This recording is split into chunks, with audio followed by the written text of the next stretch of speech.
Entire peripheral nervous system as it's coming off the spine. So if we envision our spinal cord, right, at every vertebral level there's a nerve root that's coming out.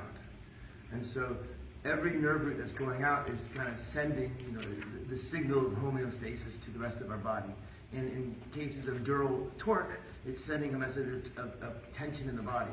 And so normally, so a couple of days ago, my maybe hamstring length would be about here.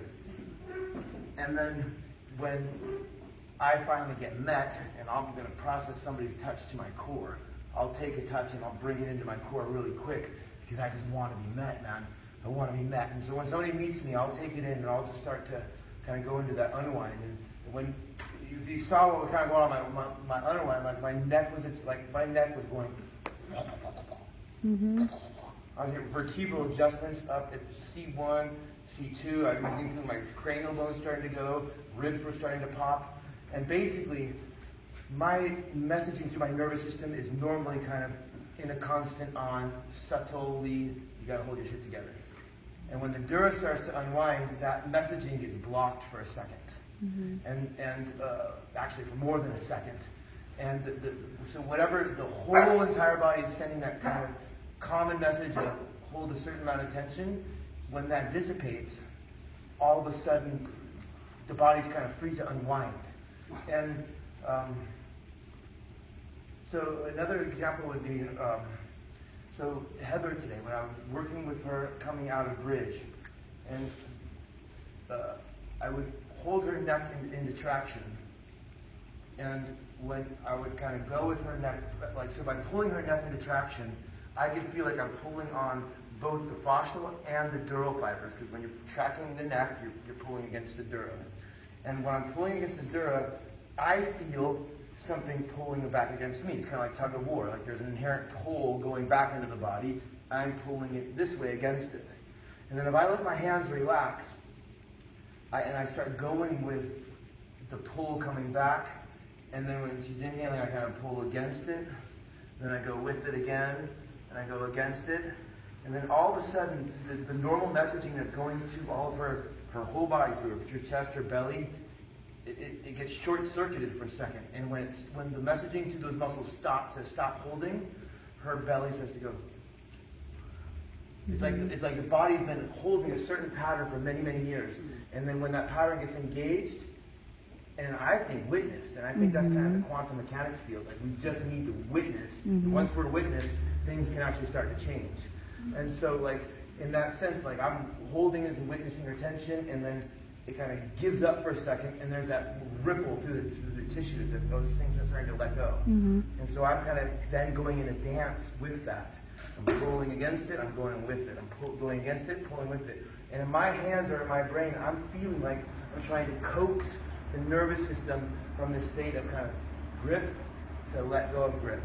And it feels like once it lets go of grip, then the whole unwinding process can start to occur. And again, because in the dura, it feels like there's a sense of torque that's happening.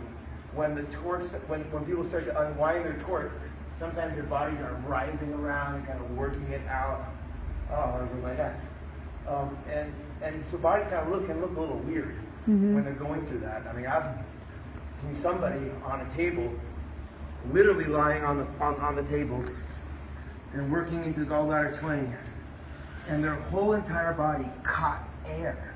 It lifted off the table, went into like a jackknife when you dive in the pool where you like touch your toes and you go in. The whole body went boom, and we had to catch her. We caught her head before she came back down. No wonder and then the body started to shake and process it out. Yeah. And for some people it looks like an exorcism. Yeah. For some people it looks like a whole body orgasm.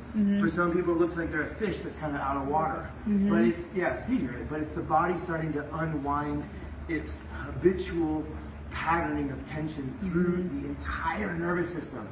So normally we're looking at, okay, let's create space in this muscle, and we're working on creating space and length and length and length.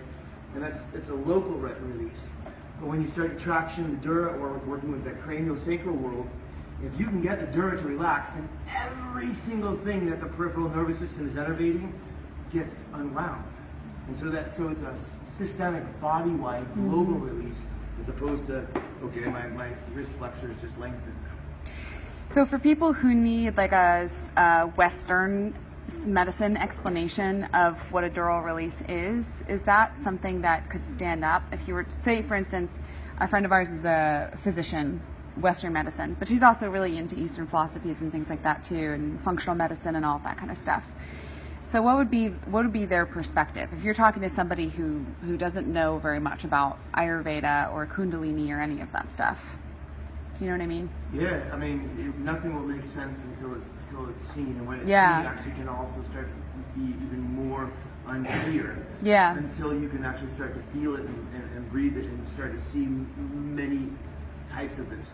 Yeah. I'm actually, seeing a lot of people starting to go into those stages of pre-dural unwind. I see a lot of people sometimes will catch it, and you see those kind of shakes starting to occur. Yeah. Oftentimes, so for example, like when I'm going to sleep sometimes at night, like all of a sudden I feel like I'm about to fall off a cliff.